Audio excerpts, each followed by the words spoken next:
Hi மக்களே, welcome to movie time 1.0. இன்னைக்கு நான் உங்களுக்காக இந்த ஷாவ்ஷாங்க் ரிடெம்ப்ஷன் ஒரு அருமையான படத்தை தான் கொண்டு வந்திருக்கேன். அது மட்டும் இல்ல, இது உண்மையா நடந்த கதை, அதனால ஸ்கிப் பண்ணாம கடைசி வரைக்கும் பாருங்க. இப்போ வாங்க கதைக்குள்ள போலாம். நம்ம கதையோட ஸ்டார்டிங் சீன்லயே நம்ம ஹீரோ கையில ஒரு துப்பாக்கியோட அதுக்குள்ள தோட்டாவை லோட் பண்ணிக்கிட்டு யாருக்காகவோ வெயிட் பண்ணிட்டு இருக்காரு ஒரு வீட்டுக்கு வெளியில. கொஞ்ச நேரத்திலே நம்ம ஹீரோ அவரோட காரை விட்டு கீழே இறங்கி போறாரு. அதே போல கன் ஷாட் சவுண்டும் கேக்குது. அடுத்த நாள் காலையில நம்ம ஹீரோவை போலீஸ்காரங்க வந்து அரெஸ்ட் பண்றாங்க. அதுக்கப்புறம் கோர்ட்டுக்கு வந்த நம்ம ஹீரோவை நல்லவன் சொல்றதுக்கு ஒரு சாட்சியம் இல்ல. ஆனா இவன் குற்றவாளின்னு சொல்றதுக்கு ஏகப்பட்ட சாட்சி இருந்ததால இவருக்கு எதிராக ஜட்ஜ்மெண்ட் வந்து இவரை 20 வருஷம் ஜெயிலுக்குள்ள போட்டுறாங்க. அதுக்கப்புறம் நம்ம ஹீரோவையும் இந்த ஜெயிலுக்குள்ள கொண்டு வராங்க. இதே ஜெயிலுக்குள்ள இருக்கிற இன்னொரு கேரக்டரை காட்டுறாங்க. இவர் பேர் தான் ரெட். இவரு ஒரு கொலை குற்றவாளி தான். ஒரு 10 வருஷத்துக்கு முன்னாடி ஒரு கொலை பண்ணியிருக்காரு. அதுக்காக இப்ப வரைக்கும் அவர் பெயில் அப்ளை பண்ணிட்டு தான் இருக்காரு. ஆனா என்னவோ தெரியல, தொடர்ச்சியா அவருக்கு ரிஜெக்ட் ஆயிட்டே இருக்கு. இந்த இடத்துல தான் முறையா நம்ம ரெட் நாண்டிய பாக்குறாரு. ஆனா பார்த்த உடனே இவன் ரொம்ப நல்லவனா இருக்கான், கண்டிப்பா இவன் இந்த குற்றத்தை பண்ணியிருக்க மாட்டான்னு இவருக்குள்ள ஒரு நம்பிக்கை. அப்படியே நம்ம ரெட் கிட்ட அவன் டீம் ஆளுங்க எல்லாமே இவன் ஒருத்த நாள் தாக்கு பிடிப்பான், மற்ற நாள் தாக்கு பிடிப்பான்னு சொல்லி ஒருத்தர் மேல ஒருத்தர் சீக்கிரட்டா பெட் கட்டிட்டு இருக்கானுங்க. அதுக்கப்புறம் புதுசா வந்த ஜெயில் கதிங்க எல்லாரையும் கூட்டின்னு வந்து இந்த ஜெயிலோட ஹெட், அவர் பேர் தான் நார்தன், இவர் முன்னாடி நிக்க வைக்கிறாங்க. இவன் ரொம்பவே மோசமானவன். இவனுக்கு எதுனா பிடிக்காத வேலை யாருன்னா பண்ணிட்டாங்கன்னு வச்சுக்கோங்களேன், அவனை அந்த நிமிஷமே சாவடிச்சு போட்டுருவான். இவனுக்கு இல்ல இன்னொருத்தர் இருக்கான், அவன் தான் ஹேட்லி. இவன் இந்த காட்ஸ்களுங்கெல்லாம் ஹெட். அதுக்கப்புறம் இந்த நார்தன் வந்தவங்க கிட்ட இந்த ஜெயிலுக்குள்ள நான் வச்சதுதான் சட்டம், என்ன கேட்காம இங்க ஒரு துரும்பு கூட அசையாது. ஒருவேளை அசைஞ்சிச்சுன்னா அந்த துரும்பே அடுத்த நாள் அங்க இருக்காது. அதனால நீங்க எல்லாருமே என் ரூல்ஸ் கீழே தான் இருக்கீங்க, ஒழுங்கா நடந்துக்கிட்டீங்கன்னா உயிரோட இருப்பீங்க அப்படின்னு வார்ன் பண்ணி அவங்க அவங்களோட பிளாக் செல்லுக்கு அனுப்புறான். அன்னைக்கு நைட் இங்க புதுசா ஜெயிலுக்கு வந்த ஒருத்தன், நான் இந்த குற்றத்தை பண்ணல, என்ன தப்பா பிடிச்சிட்டு வந்து போட்டுட்டீங்க, எனக்கு ரொம்பவே பயமா இருக்குன்னு சொல்லி அழுகுறான். ஆனா அதெல்லாம் கேட்காது இந்த கார்ட்ஸ். அவனை போட்டு தாறுமாறா அடிச்சு அவனை ஹாஸ்பிட்டல் கூட்டும் போறாங்க. ஆனா அந்த சம்பவத்துல அவனும் செத்து போறான். ஆனா இங்க இருக்கிற ஜெயிலுக்கு அது எல்லாருக்குமே இது பழகி போன ஒண்ணுதான். ஏன்னா இவங்களை எதிர்த்து ஒரு வார்த்தை பேசினாலே அடுத்த நிமிஷமே கொலை தான். அடுத்த நாள் காலையில எல்லாரும் சாப்பிடறதுக்கு போனா அங்க ஒருத்தன் குறுகுறுன்னு நம்ம நாண்டிய பார்த்துட்டே இருக்கான். இவன் பேரு பாப். இவன் ஒரு ஆம்பளை சோக்கு. சரின்னு சாப்பாட்டுல கைய வச்சா சாப்பாட்டுல புழு இருக்கு, என்னடா இப்படி பண்ணி வச்சிருக்கீங்களான்னு பார்க்க அந்த புழு ஒரு தாத்தா வாங்கி அவரோட பெட்டுக்கு கொடுக்குறாரு. இவர் தான் இந்த ஜெயில நிறைய படிச்சவரு. இவர் இந்த ஜெயிலோட லைப்ரரியன். அதுக்கப்புறம் குளிக்க போன இடத்துல இந்த பாபு வந்து வேணுன்ட்டே நம்ம நாண்டி கிட்ட வம்புழுக்கிறான். அதெல்லாம் கண்டுக்காம நம்ம நாண்டி இங்க இருந்து போயிடலாம். அதுக்கப்புறம் கிரவுண்ட்ல விளையாடிட்டு இருக்க நம்ம ரெட் கிட்ட நம்ம நாண்டி ஒரு உதவி வேணும்னு சொல்லி கேட்க, ரெட்டோ பொண்டாட்டிய கொண்டவனுக்கு என்னால என்ன ஹெல்ப் பண்ண முடியும் அப்படின்னு சொல்லி நக்கலா கேட்கிறாரு. உடனே நாண்டியும், நான் ஒன்னும் அவளை கொல்லல, நான் கொன்னோன்னு சொல்றத நீங்க நம்புறீங்களா அப்படின்னு சொல்லி கேட்க, இங்க இருக்கிற பாதி பேருக்கு மேல குற்றம் செய்யாதவங்க தான், மீதி பேரு செஞ்ச குற்றத்தை நினைச்சு வருத்தப்படுறவங்க. அதுல ஒருத்தவங்க தான் நீயும் நானும். உனக்கு என்ன உதவி வேணும்னு சொல்லி கேளு அப்படின்னு நாண்டி கிட்ட கேட்க, அவரே எனக்கு ஒரு ஸ்டோன் பிரேக்கிங் ஹேமர் வேணும்னு கேட்கிறாரு. அதுக்கப்புறம் நம்ம நாண்டியும் அங்கிருந்து ஸ்டெப் பை ஸ்டெப்பா வச்சு அங்கிருந்து போயிடுறான். அடுத்து ஒரு வாரத்துல அவன் கேட்ட பொருள் அவன் கைக்கு வந்துருக்கு. இப்படியே சில நாட்களும் போகுது. ஒரு நாள் நம்ம நாண்டி இந்த கைதிகளோட துணி துவைக்கிற இடத்துல ஒர்க் பண்ணிட்டு இருக்கான். அங்க துணி பவுடர் இல்லாதனால உள்ள போய் எடுத்துட்டு வரலான்னு போக, அங்க வந்து இந்த பபியனோட ஆசைக்கு இணங்க மாட்டான்னு சொல்லிட்டு இவனை போட்டு சர மாதிரி அடிக்கிறான். இதே மாதிரி பல முறை போட்டு அடிச்சுட்டே தான் இருக்கான். அதே வாரத்துல இந்த நார்தன் கிட்ட இருந்து ஒரு அனௌன்ஸ்மெண்ட் வருது. அது என்னன்னா, இந்த ஜெயிலோட ரூப் மேல பெயிண்ட் அடிக்கிற வேலை. யாருக்கு விருப்பம் இருக்கோ அவங்க அந்த பேரை எழுதி போடுங்க, ரேண்டமா செலக்ட் பண்ணி அந்த 10 பேர் அங்க அனுப்புவோம்னு சொல்றாங்க. அதே போல ஒரு 10 பேர் செலக்ட் ஆகுறாங்க. அந்த 10 பேருமே நம்ம ரெட்டோட டீம்ல இருக்கவங்க தான்.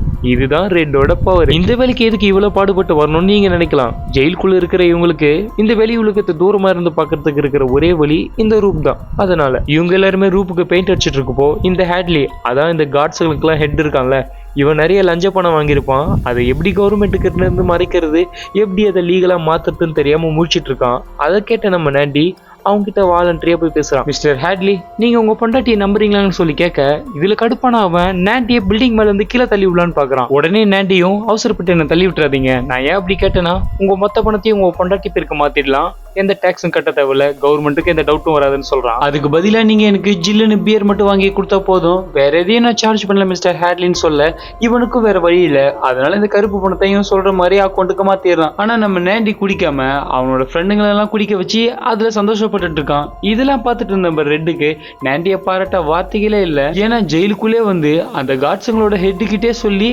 அவங்க கையாலே பீர் வாங்கி கொடுத்து இந்த ஜெயிலுக்குள்ளே குடிக்க வைக்கிறான் இல்லையா. அதனால அன்னைக்கு நைட்டு நாண்டி செவர்ல பேர் எழுதிட்டு இருக்கான். அதுக்கப்புறமா ரெட்டை பார்க்க போக இவங்க எல்லாருமே சினிமா பார்த்துட்டு இருக்காங்க. வந்த நாண்டி கிட்ட நம்ம ரெட்டும் இப்ப என்ன வேணும்னு சொல்லி கேட்க, உடனே அவனும் அந்த ஹீரோயின் தான் வேணும் அப்படின்னு கேட்கறான். சரின்னு நம்ம ரெட்டும் 2 வாரம் வெயிட் பண்ணு, நானே உங்களுக்கு ரெடி பண்ணி தரேன் அப்படின்னு சொல்லிட்டு நாண்டி அங்க இருந்து அனுப்பிச்சிடறான். அங்க இருந்து செல்லுக்கு போயிட்டு இந்த நாண்டியை பிடிச்சி இந்த வழக்கம் போல செம்மடி வச்சிடறான். ஆனா இதுதான் அவன் பண்ண ஒரு பெரிய தப்பு. ஏன்னா இதுக்கு முன்னாடி நாண்டி அடிச்சாலோ அவன் மேல கை வச்சாலோ அதை கேட்கறதுக்கு இங்க யாருமே இல்ல. ஆனா இப்போ இந்த ஜெயிலோட வார்டனே நாண்டியோட கை கைக்குள்ள. ஏன்னா அவனோட எல்லா இல்லீகல் கரன்சியும் இவன் லீகலா மாத்தி கொடுத்து அவனுக்கு ரொம்பவே ஹெல்ப்ஃபுல்லா இருக்கான்ல.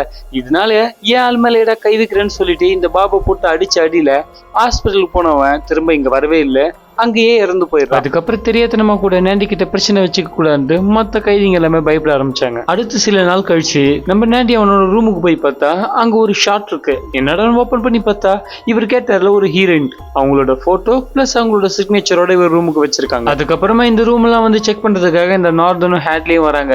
இந்த ரூமையும் செக் பண்ணிட்டு இவனோட பைபிளையும் கொடுத்துட்டு இந்த போட்டோல ஒரு விஷயமே இல்லைன்னு சொல்லிட்டு அங்க இருந்து போயிடுறாங்க. ஒரு நாள் நேண்டிய நார்தன் பார்க்கணும்னு சொல்லி கூப்பிடுறான். அங்க போனா இந்த ஜெயில நீ தான் நிறைய படிச்சிருக்க, அது மட்டும் இல்லாம பேங்க் மேனேஜரா வேற இருந்திருக்கல, அதனால நீ தான் இனிமே ஜெயிலோட லைப்ரரியை பாத்துக்கணும்னு சொல்றான். அதுக்கப்புறம் நேண்டி அந்த லைப்ரரிக்கு போறான். அங்க போன பிறகுதான் தெரியுது இவனை பாக்கிறதுக்காக ஏகப்பட்ட ஆபீசர்ஸ் வெயிட்டிங்ல நின்றுட்டு இருக்காங்கன்னு. ஏன்னா அவ்வளவு பேரும் அவ்வளவு லஞ்சம் வாங்கி வச்சிருக்காங்க. ஒருத்தருக்கும் அவங்க வாங்கின லஞ்ச பணத்தை வச்சு அவங்களுக்கு என்னென்ன டிப்ஸ் கொடுக்க முடியுமோ அதெல்லாம் கொடுத்து அவங்களோட பணத்தை எல்லாம் சேஃபா விட்டுட்டு இருக்கான் நேண்டி. தினமும் நேண்டியை பார்க்க நிறைய ஆபீசருங்க எல்லாம் வந்துட்டே இருக்காங்க. அவங்களோட கருப்பு பணத்தை இவனும் என்னென்னவோ ஐடியா பண்ணி வெள்ளையா மாத்திட்டே இருக்கான். இந்த வேலையில நிறைய பேப்பர் ஒர்க் இருக்கிறதுனால கூட ஹெல்ப்புக்கு ரெட்டியும் சேர்த்துக்கிறான். இந்த ஜெயிலுக்குள்ள ஒரு குட்டி பேங்க் நேண்டி நடத்திட்டு இருக்கான். இங்க நடக்கிற இந்த சீக்கிரட்டான வேலை எல்லாமே இந்த நார்தனுக்கு தெரியும். ஆனா எதுவுமே கேட்கறது இல்ல. ஏன்னா இங்க நடக்கிற எல்லா இல்லீகல் டிரான்சாக்ஷன்லயும் அவனுக்கு ஒரு பங்கு போயிடும். இப்ப தெரியுதா நேண்டி எதுக்கு லைப்ரரியன் வேலைக்கு மாத்தினாங்கன்ட்டு. இதுக்கு நடுவுல நேண்டிக்கு இந்த லைப்ரரியை கொஞ்சம் பெருசாக்கலான்னு ஒரு ஐடியா வருது. அதனால தன்னோட மேலதிகாரிகளுக்கு லெட்டர் எழுதி போடுறான். ஆரம்பத்துல மாசத்துக்கு ஒரு தடவை தான் எழுதி போடுறான். ஆனா அவங்க கிட்ட இருந்து எந்த ரிப்ளையும் வரலையா, அதனால வாரத்துக்கு ஒரு நாள் ஆகுது. அதுக்கப்புறம் தினந்தோறும் லெட்டர் எழுதி போட ஆரம்பிக்கிறான். இப்படியே சில நாட்களும் போகுது. ஒரு நாள் இந்த லைப்ரரியன் தாத்தா பில்ட் இருக்காருல, அவர் கையில ஒரு கத்தியை வச்சுக்கிட்டு நம்ம ரெட்டி மால் ஒருத்தரை கையில புடிச்சு வச்சுக்கிட்டு அவரை குத்திடுவோன்னு சொல்லி பிளாக்மெயில் பண்ணிட்டு இருக்காரு. என்னாச்சுன்னு விசாரிக்கிறப்பதான் தெரியுது இந்த லைப்ரரியன் தாத்தா இந்த ஜெயில இருந்து ரிலீஸ் ஆக போறாராம். அந்த நியூஸ் இவன் சொன்னதால இவன் கைத்துல கத்தி வச்சு நின்றுட்டு இருக்காரு. ஏன்னா 50 வருஷமா ஜெயிலுக்குள்ளே இருக்கிற ஒரு ஆளுக்கு திடீர்னு ரிலீஸ்ன்னு சொன்ன உடனே தான் வெளியே போய் என்ன பண்ண போறோம் ஏதாக போறோம்னு ஒரு பயத்துல இவன் கழுத்துல கத்தி வச்சிருக்காரு. அதுக்கப்புறம் இந்த பில் தாத்தாவும் இந்த ஜெயில இருந்து ரிலீஸ் ஆக அடுத்த சில நாட்கள்ல இந்த ஜெயிலுக்கு ஒரு லெட்டரும் வருது. அது என்னன்னா வெளியில போன இவரு தனிமையை தாங்க முடியாம தூக்கு போட்டு இறந்துட்டாருன்ட்டு. அதுல இருந்து கொஞ்ச நாளைக்கு அப்புறமா இந்த ஜெயிலுக்குள்ள எந்த பொருள் வந்தாலும் செக்கிங் பண்றதுக்கு ஒரு ரூம் இருக்கும். அங்க நிறைய புக்ஸ் வந்து இறங்கி இருக்கு. அந்த புக்ஸோட ஒரு லெட்டரும் வந்திருக்கு. அதுல நீங்க எவ்வளவு புக் கேட்டாலும் நாங்க அனுப்பிச்சு வைக்கிறோம், ஆனா தயவு செஞ்சு இன்னொரு தடவை லெட்டர் மட்டும் எழுதாதீங்க. ஏன்னா மாசத்துக்கு ஒண்ணுல தினமும் ஒரு லெட்டர் வந்துட்டு இருக்கு. இங்க யூஸ் பண்ண எல்லா புக்கையும் நாங்க இனிமே அங்கதான் அனுப்ப போறோம் அப்படின்னு. இவ்வளவு புக்ஸையும் எங்க பார்த்த நம்ம நேண்டிக்கு செம்ம ஹாப்பி ஆயிடுது. கூடவே ஒரு கேசட்டும் இருக்கா. அந்த நேரம் இந்த ஜெயில செக் பண்றாலும் ரெஸ்ட் ரூமுக்கு போயிட்டனால அதை பார்த்த நேண்டியும் இந்த கேசட்டை தூக்கி டேப் ரெக்கார்ட்ல வச்சு மைக்க ஆன் பண்றான். அது இந்த ஜெயில் முழுக்க அந்த பாட்டு சத்தம் கேக்குதா. இதை கேட்ட எல்லாருமே ஜெயிலுக்குள்ள இருக்கிறதே மறந்துட்டு எல்லாரும் சந்தோஷமா அந்த பாட்டை கேட்க ஆரம்பிக்கிறாங்க. ஆனா அந்த சந்தோஷமும் ரொம்ப நேரம் நிலைக்கல. அதுக்கப்புறமா அந்த நார்தனோட ஆளுங்க நேண்டியை அடிச்சு அவனை தூக்கி சில நாட்கள் இருட்டு செல்ல போட்டுறாங்க. இந்த பக்கம் நம்ம ரெட் ரொம்ப நாளைக்கு அப்புறமா திரும்பவும் பெயில் அப்ளை பண்றாரு. ஆனா வழக்கம் போல அதுவும் ரிஜெக்ட் ஆயிடுதா. இந்த பக்கம் நம்ம நார்தன் புதுசா இந்த பிரஸ் கிட்ட ஒரு அனௌன்ஸ்மெண்ட் கொடுத்துட்டு இருக்கான். இங்க இருக்கிற கைதிகளை சில பேரை சூஸ் பண்ணி பொதுமக்களுக்கு தேவையான வேலைகள் எல்லாம் நாங்க இவங்களை வச்சு செஞ்சு அவங்களுக்கு நிறையவே ஹெல்ப் பண்ண போறோம் அப்படின்னு சொல்லிட்டு. ஆனா வெளியில இப்படி சொல்லிட்டு இங்க இருக்கிற ஆளுங்களை வேலை செய்ய வச்சு அது மூலமா இங்க இருக்கிற முதலாளிங்க கிட்ட இருந்து காசும் இவன் வாங்கிட்டு தான் இருக்கான். அத்தோட அந்த பணத்தையும் நம்ம நேண்டியோட ஹெல்ப் மூலமா அவனோட அக்கௌண்ட்டுக்கு சேஃபா மாத்தியும் வச்சுக்கிறான். அதே நேரம் இதெல்லாம் கேள்விப்பட்ட நம்ம ரெட் நம்ம நேண்டி கிட்ட ஒரு சின்ன டவுட்டும் கேட்கிறாரு. இவ்வளவு பணத்தையுமா அக்கௌண்ட்ல வச்சிட்டு இருக்கான், நீ இதை யாருக்கும் தெரியாத மாதிரி பத்திரமா இவனுக்கு மாத்தி கொடுத்துட்டே இருக்க, இவ்வளவு ஹெல்ப் பண்றிய நீ, உனக்கு இதனால என்ன கிடைக்க போகுதுன்னு சொல்லி ரெட் கேட்கிறாரா.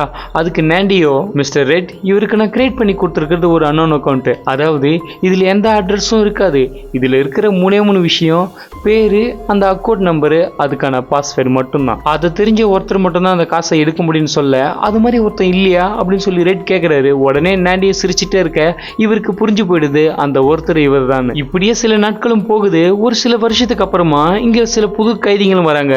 அதுல ஒருத்தர் தான் இந்த டாமி வில்லியம்ஸ். இவன் ரொம்பவே துருத்துண்டு இருப்பான். ரொம்ப சின்ன வயசு வேறியா.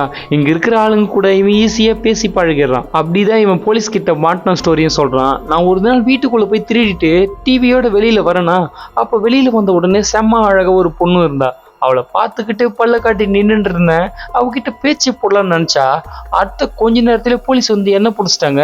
என்னடான்னு பார்த்தா நான் திருடிட்டு வந்த வீடு இருக்குல்ல, அது அவளோட வீடாம்பா. அதோட விட்டாங்களா, அவ வேற போலீஸ் என்னை போட்டு பொழந்து எடுத்துட்டாங்கன்னு சொல்ல இருக்கிற எல்லாருமே பயங்கரமா சிரிக்க ஆரம்பிச்சிடறாங்க. அதுக்கப்புறம் நம்ம டாமியும் நாண்டி கூட நல்லா பழக ஆரம்பிக்கிறான். இவனை பார்க்கும்போதுலாம் நம்ம நாண்டிக்கு அவனோட பையன் மாதிரி ஒரு ஃபீலிங்கும் வருது. அதனாலயே என்னவோ இந்த ஜெயிலுக்குள்ளேயே இவனை படிக்க வச்சு இவனை ஒரு டிகிரி ஹோல்டராகவே மாத்தி விட்டுறாரு. இதெல்லாம் பார்த்த டாமிக்கு ஒரு சின்ன டவுட் வருது. இவ்வளவு நல்ல மனுஷனா இருக்காரு, இவர் மேல எப்படி இவ்வளவு பெரிய கேஸ் வந்துச்சுன்னு சொல்லிட்டு விசாரிக்க நம்ம ரெட்டும் அங்க நடந்த எல்லா விஷயத்தையும் சொல்றாரா. உடனே இவனுக்கு அப்பதான் ஒரு ஸ்ட்ரைக் ஆகுது. ஏன்னா இவன் ஒரு 6 மாசத்துக்கு முன்னாடி ஒரு ஜெயில ஒரு சின்ன கேஸ் மூலமா அரசா இருப்பான். அதே ஜெயில இருந்த இன்னொரு டீம்மேட் ஒருத்தர் இருக்கான்ல, அவன் சில வருஷத்துக்கு முன்னாடி ஒரு கொலை பண்ணதாவும் அதுவும் ரட்ட கொலை பண்ணிட்டு இவன் தப்பிச்சிட்டதான். ஆனா அதுக்கு பதிலா ஒரு பேங்க் ஆபீசர் மாட்டிக்கணும்னு சொல்லி சிரிச்சிட்டு இருந்திருக்கான். இது யாருன்னு புரியுதா? அதுதான் நம்ம நாண்டி. யாரோ ஒருத்த பண்ண கொலைக்கு நம்ம நாண்டி அரெஸ்ட் பண்ணி ஜெயில 20 வருஷமா வச்சிருந்திருக்காங்க. அங்கிருந்து உடனே நார்தன் கிட்ட போன நாண்டி இது மாதிரி யாருன்னா இந்த செல்லுல இருந்தாங்களா, அவனுக்கு எதுனா தெரியுமா, அவன் டீட்டெயில்ஸ் எதுனா கிடைக்குமான்னு சொல்லி விசாரிக்கிறான். ஆனா இந்த நார்தன் இதெல்லாம் விசாரிக்கிற அளவுக்கு எனக்கு எந்த நேரமும் இல்ல, அதனால நீ உன் வேலையை மட்டும் போய் பாரு அப்படின்னு சொல்றானா. இதுல கடுப்பான நாண்டி நீங்க உங்க வேலையை தான் செய்ய மாட்டீங்க, ஒரு ஹெல்ப் கூட பண்ண மாட்டீங்க அப்படின்னு சொல்லி கேட்டுறானா. இதுல கடுப்பான நார்தன் அவனை அடிச்சு தூக்கி இருட்டு செல்ல போட்டுறான். நாண்டி பனிஷ்மெண்ட்ல உள்ள இருக்கிற அதே நேரம் இந்த நார்தன் ஒரு சின்ன பிளானும் பண்ணிடுறான். இங்க ஜெயிலுக்குள்ள இருந்த அந்த டாமி வில்சனை வெளியில கூப்பிட்டு இந்த நார்தன் விசாரிக்கிறான். நாண்டியோட வைஃபையும் அவனோட பாய் ஃப்ரெண்டையும் கொன்ன ஒருத்தனோட ரூம்ல நீ இருந்தியாமே, அவன் பேர் ஜார்ஜ்னு நாண்டி சொன்னான். இதெல்லாம் உண்மையான்னு சொல்லி கேட்க இவனும் அதெல்லாமே ஆமா நான் அவன் கூட இருந்தேன், நீங்க எங்க கூப்பிட்டு சாட்சி கேட்டாலும் நான் சொல்வேன் அப்படின்னு சொல்றானா. அந்த நிமிஷமே இந்த ஹேட்லி மேல இருந்து அவனை சுட்டு சாவடிச்சிடறான். இந்த விஷயத்தெல்லாம் கேள்விப்பட்ட நாண்டிக்கு ரொம்பவே கஷ்டமாயிடுது. ஏன்னா டாமி வில்சன் ஒரு சாதாரணமான ஆள் இல்ல, அவனை ஒரு புள்ள மாதிரி பார்த்தான் நாண்டி. இதுக்கப்புறமா இங்க ஒரு நாள் கூட இருக்கக்கூடாதுன்னு முடிவு பண்ண நம்ம நாண்டி இங்க இருந்து தப்பிக்கலான்னு ஒரு முடிவும் பண்றான். ஆனா அதுக்கு முன்னாடியே நாண்டி ரெட் கிட்ட மட்டும் ஒரு விஷயத்த சொல்லிட்டு தான் போயிருப்பாரு. இங்க நம்ம ரெட் கிட்ட இந்த ஊருக்கு வெளியில ஒரு கல்லாலான பாலம் இருக்கு, அது எண்டுல ஒரு மரமும் இருக்கும், அதுக்கு கீழே ஒரு லெட்டரை நான் புதைச்சி வச்சிருக்கேன், என்னைக்கு நீங்க வெளியில வரீங்களோ அப்போ அந்த லெட்டரை நீங்க கண்டிப்பா எடுத்து பார்க்கணும் மிஸ்டர் ரெட் அப்படின்னு சொல்றாரா. அதுக்கப்புறமா நார்தனோட ரூமுக்கு அவனோட கருப்பு பணத்தெல்லாம் டைரியில என்ட்ரி பண்ணிட்டு அங்கிருந்து ரூமுக்கு போய் படுத்து தூங்கிறாங்க. விடிஞ்சதுக்கு அப்புறமா இருக்கிற எல்லா கைதிகளையும் அட்டனன்ஸ் எடுப்பாங்கல்ல, அப்ப அட்டனன்ஸ் எடுக்கிறப்போ நாண்டி மட்டும் மிஸ் ஆகுறான். என்னடான்னு செல்லுக்குள்ள போய் பார்த்தா அங்க யாருமே இல்ல. உடனே இந்த நார்தனும் அங்க செக் பண்றான். ஆனா இங்க இருந்து தப்பிச்சு போனதுக்கு எந்த வித எவிடன்ஸ் இல்ல. இதுல கடுப்பான இந்த நார்தன் அங்க இருக்கிற செஸ்காயினை தூக்கி விசிறி அடிக்க அது இந்த ஹீரோயினோட போஸ்டரை தொலைச்சிக்கிட்டு போகுது. அதுக்கப்புறமா தான் தெரியுது நாண்டி இந்த போஸ்டர் யூஸ் பண்ணது அந்த ஹோல்ஸை மறைக்குதான்னு சொல்லிட்டு. இவ்வளவு வருஷமா அதை கொஞ்சம் கொஞ்சமா தோண்டி நம்ம நாண்டி யாருக்கு தெரியாம அந்த மண்ணை வெளியே டிஸ்போஸ் பண்ணிட்டு இருக்காரு. அது மட்டும் இல்ல, இங்க இருந்து நாண்டி தப்பிக்கிற நேரம் கரெக்டா மழையும் பெய்யுது. அப்ப இடி இடிக்கிற நேரமா பார்த்து அங்க இருக்கிற ட்ரைனேஜ் பழுப்புல அடிச்சு அதை ஹோல்ஸ் பண்ணி அது மூலமா 1.5 கிலோமீட்டர் போய் வெளியில வந்திருக்காரு. வெளியில வந்த கையோட சும்மா இருப்பாரா, உடனே பக்காவா ரெடி ஆகி பேங்க்குக்கு போய் நார்தனோட பேர்ல இருக்கிற ஒரு டிமாண்ட் அக்கௌண்ட் அதோட ஐடி பாஸ்வேர்டு எல்லாமே போட்டு அந்த மொத்த பணத்தையும் இவர் எடுத்துக்கிறாரு. கூடவே ஒரு டைரியும் கொடுத்துட்டு வர்றாரு. இது என்னன்னா நம்ம நார்தனை வாங்கின கருப்பு பணம் அது யார் யார்கிட்ட இருந்து எவ்வளவு வாங்கின மொத்த டீட்டெயில்ஸ் இதில் தான் இருக்கு. இதை மொத்தமா கவர்மெண்ட்டுக்கு போஸ்ட் பண்ணி விட்டுறாரு. இதனால அடுத்த நாள் இந்த நார்தனையும் இந்த ஹேட்லியும் அரெஸ்ட் பண்றதுக்கு கவர்மெண்ட் ஆபீசர் நிறைய பேர் வந்துடுறாங்க. ஆனா அவங்க அரெஸ்ட் பண்றதுக்கு முன்னாடியே இந்த நார்தன் தன்னைத்தானே அவனோட ரூம்ல சுட்டுக்கிட்டு அங்கேயே செத்தும் போறான். இந்த ஜெயில் ஃபுல்லாவே நம்ம நாண்டி இந்த நார்தனுக்கே தண்ணி காட்டிட்டு இங்க இருந்து தப்பிச்சு போன விஷயம் தான் பரபரப்பா பேசிட்டு இருக்காங்க. இப்படியே ஒரு வருஷமும் போகுது. நம்ம ரெட் வழக்கம் போல பெயில் அப்ளை பண்ணிருக்காரு. அவர் வழக்கம் போல கூப்பிட்டு விசாரிக்கிறாங்க. ஆனா இந்த தடவை மனுஷன் ரொம்பவே வெறுத்து போய் பேசுறாரு. ஏன்னா இவர் ரொம்ப வருஷமா பெயில் அப்ளை பண்ணிட்டு இருக்காருல்ல, இது வர ஆபீசர் எல்லாருமே ரிஜெக்ட் பண்ணிட்டே இருக்க இவரும் ஒரு கட்டத்துல வெறுத்து போயிடுறாரு. ஒரு தப்பான தப்ப திருந்தி அவன் நேர்மையா வாழணும்னு நினைக்கிறான். அதுக்கு ஒரு சில வருஷங்களே போதாதா, 15 வருஷமா ஒருத்தன் பண்ண தப்ப உணராமையா இருப்பான். இதை புரிஞ்சிக்காம வந்த எல்லாருமே என்னோட பெயில ரிஜெக்ட் பண்ணிட்டே இருக்காங்க, நீங்களும் அதை தான் பண்ண போறீங்க, நான் இங்கே தான் இருக்க போறேன், இதனால எதுவும் மாற போறதில்ல சார்னு வெறுத்து போய் பேச. ஆனா இந்த முறை வந்த இந்த ஆபீசர் இவர் திருந்திட்டாருன்ற விஷயத்த புரிஞ்சுக்கிட்டு இவரோட பெயில அப்ரூவல் பண்ணிடுறாரு. நம்ம ரெட்டு கொஞ்சம் அமீன் கிடைச்சிருது. அதுக்கப்புறமா வெளியில வந்த நம்ம ரெட்டு நம்ம லைப்ரரி தத்த இருந்த ரூம்ல தான் தங்குறாரு. அவர் பார்த்திருந்த ஒரு சின்ன வேலையை தான் செஞ்சிட்டு இருக்காரு.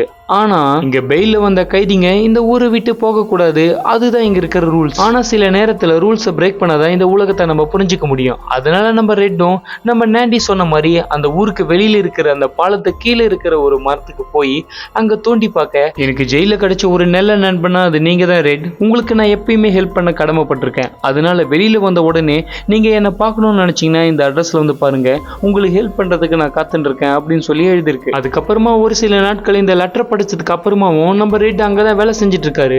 ஆனா பழைய மாதிரி வேலை செய்ய முடியல. ஏன்னா இவ்வளவு வருஷமா ரூல்ஸ்னு சொல்லிட்டு ஜெயில ரூல்ஸ் கீழே தான் ஒர்க் பண்ணிட்டு இருக்கோம். இங்க வெளியில வந்ததுக்கு அப்புறமாவது அந்த ரூல்ஸை பிரேக் பண்ணணும்னு நினைக்கிறாரு. அதுக்கப்புறமா ஊருக்கு வெளியில இருக்கிற பஸ் ஸ்டாப்புக்கு போய் அங்க இருக்கிற ஒரு பஸ்ஸை பிடிச்சி நம்ம நாண்டியோட அட்ரஸ்க்கு வந்து அங்க நாண்டியை மீட் பண்ண இங்க நம்ம நாண்டி போட் எல்லாம் ரெடி பண்ணி அதை ஒரு பிசினஸா ரெடி பண்ணி பார்த்துட்டு இருக்காரு. இங்க நம்ம ரெட்டை பார்த்த நாண்டிக்கு ரொம்பவே சந்தோஷம். அதுக்கப்புறமா இவங்க 2 பேரும் அந்த பிசினஸை பார்த்துக்கிட்டு அவங்களோட லைஃபை வாழ ஆரம்பிக்கிறாங்க. இதோட இந்த படமும் முடியுது. இந்த படத்துல இருந்து நான் தெரிஞ்சுக்கிட்ட ஒரு விஷயம் என்னன்னா, செய்யாத தப்புக்கு ஜெயிலுக்குள்ள இருக்கிற நம்ம நாண்டி எப்பவும் அந்த ஜெயிலுக்குள்ள இருந்து தப்பிச்சிருக்கலாம். ஆனா அந்த ஜெயிலுக்குள்ள இருக்கிற நிறைய பேரை திருத்தி நல்வழி படத்துல நினைச்சுதான் அந்த இடத்துல இருந்திருப்பாரு. ஆனா எப்ப நிரபராதின்னு தெரிஞ்சும் ஜெயிலுக்குள்ளதான் இவன் இருக்கணும்னு சொல்லிட்டு ஒருத்தனை கொலைய பண்ற லெவலுக்கு போனாங்களோ நம்மள கண்டிப்பா விட மாட்டாங்கன்னு தெரிஞ்ச நாண்டி அங்கிருந்து தப்பிக்கணும்ன்ற ஒரு முடிவை அதுக்கப்புறமா தான் எடுக்கவும் செய்யறாரு. அதனால மூவி டைம் மக்களே, நீங்க நல்லவன் ப்ரூவ் பண்றதுக்கு 4 பேர்லாம் தேவையில்ல, உங்களோட நல்ல மனசே போதும். சரிங்களா? இதோட இன்னொரு நல்ல படத்துல சீக்கிரமா வந்து உங்களை சந்திக்கிறேன். அது வரைக்கும் சியர்ஸ்.